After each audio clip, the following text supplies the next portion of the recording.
My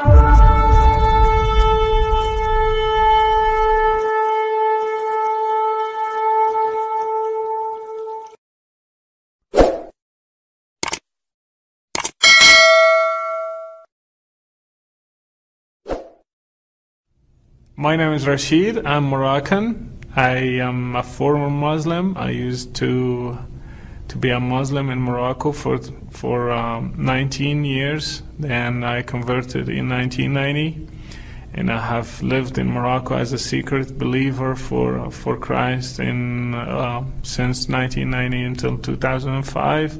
I did a lot of stuff with the Bible Society, translating the Bible, distributing the Bible inside the country, and I even started a project to translate the Quran to the Moroccan dialect.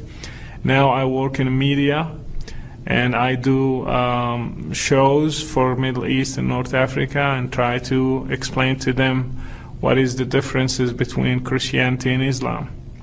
And so far we recorded more than 77 live episodes, 1 hour and a half each, and 55 episodes from another show taped, all comparing Christianity and Islam. I was raised in a Muslim family, very traditional, very conservative. My dad is an Imam. He's still an Imam in a mosque until today. And my grandpa also was an Imam. My uncle was an Imam. So all our family members are really devout Muslims.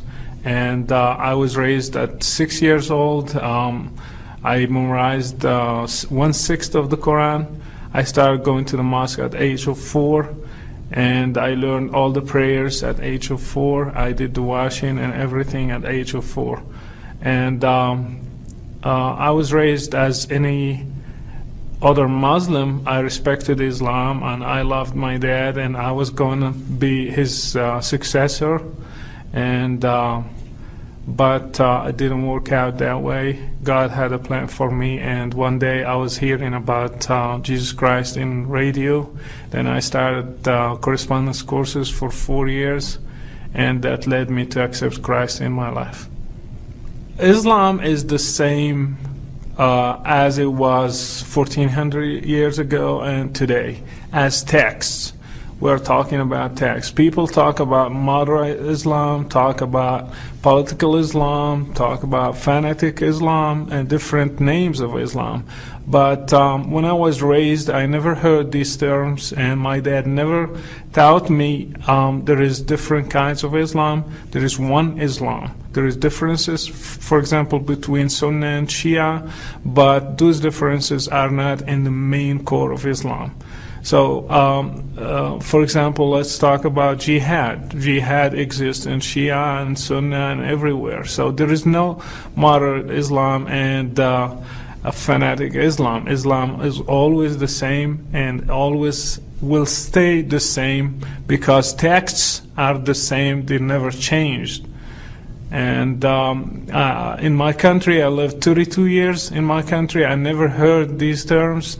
It just these terms are really wide in the West, but not in our countries. As Muslims, we used to look at the West as a representative of Christianity. For example, in Morocco, we look at France because we were occupied by French.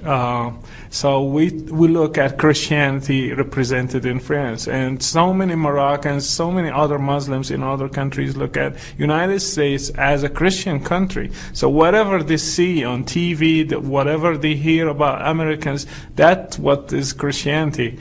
When I was studying the gospel, I thought I'm going to find they drink wine, they commit adultery, they go with girls and a lot of stuff. The gospel encourages them to do that because that's what we see in movies, and we think that's what is Christianity. And always my dad and other people around me, they always encourage us to think about the West as Christians, not as Westerns. As Muslims, we used to look at And with still a lot of Muslims in the Muslim world look at it this way. It's Islam against Christianity and Judaism. They don't look at it as like it could be a country against country or politic against another politic. It's Christianity against Islam. They think we have like a conspiracy theory. It's in our blood. We believe that the whole world is against Islam. They are trying to convert us. They are trying to use politics to defeat us because they are jealous of our Islamic great religion. So that's how we think about the West. We take it always religiously. It will never be politically or anything else. We look at it from a religion point of view. So whatever America is doing, for example, in Iraq, we look at it as a religious issue. What is doing in Afghanistan, because they hate Islam. That's why they are doing it. So this hourglass is how we see the world. It's through religion. I think the American church should be like more involved with the Muslim world. What I see, the American church is less closed about itself. It's not reaching to Muslims. Even in the United States, I have seen so many churches, they don't know anything about Muslims. They are not trying to reach them. They are not trying to build bridges between them and Muslims. And the same thing applies to the Muslim world. Like Middle East, North Africa, they have nothing shared with them. They don't want to help them get out of that. I see Muslims as victims. I look at my family, for example. I see my dad. He's not a terrorist. He's not a bad person. He's like everybody else. But he's a victim of his own religion. And people who explode themselves, they are not bad guys. They are just thinking they are pleasing God with what they are doing and what they are thinking. They want to please God. They want to do something right for the sake of their religion. So they are victims. We need to help victims to get out of Islam. And what I'm doing and what others are doing to help them, like we're trying to provide them alternatives, like Christianity, for example. It's a very good alternative for the Muslim world. And I believe personally we cannot counter Islam because Islam is a religion. We cannot counter a religion only by another religion and give them, compare to them, and let them choose. In the Muslim world, they don't have freedom of religion. They don't have even freedom of thinking. They cannot question Islam. They cannot dare even raise questions about Muhammad or the Quran. It's considered as apostasy. So we will encourage them to question, and the American church should be involved in that process, either by helping local believers, like in Morocco, in Egypt, in Jordan, in Saudi Arabia. We have secret local believers too, in Kuwait, in different countries. So we need to enable them, give them tools, give them whatever is available to help them reach to their own brothers and sisters in their countries. I believe we need to join forces and work together, because nobody has like a unique solution. Nobody has the resources to do it by himself. So that's why we need you to help us and be involved in a very active way to help us to reach to the Muslim world, because it's the task is very huge. The task is bigger than everybody. Nobody can do it by himself. So that's why I'm asking you to be involved in a very active way. Help us, enable us, and be a part of what's going on in the Muslim world today.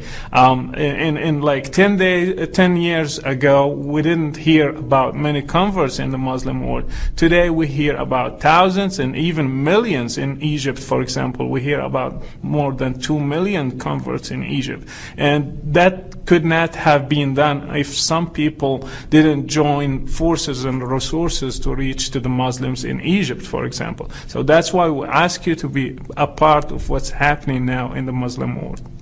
I'm doing what I'm doing personally out of my heart, and I'm doing it. I always, when I sit in front of the camera, I imagine my dad. I'm talking to my dad and my mom, my brothers and sisters, And always when I pray for them and think about them and think about myself, if I didn't have this opportunity through radio to hear about Jesus Christ, would I be here today? Probably I'm one of those terrorists or who exploded themselves, because I like God and I want to please Him. So I always look at it this way. I pray always for my family, and I try to reach to my people, my own people, with my own heart. It's very hard when I think about them being victims of Islam.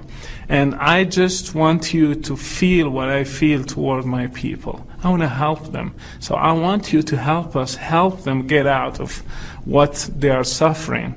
They don't have any other options. They don't think they are wrong. So we need to show them that they are wrong in a respectful, loving way, and very bold way too. We don't change facts. We don't tell them lies. We say it boldly with love and respect to them.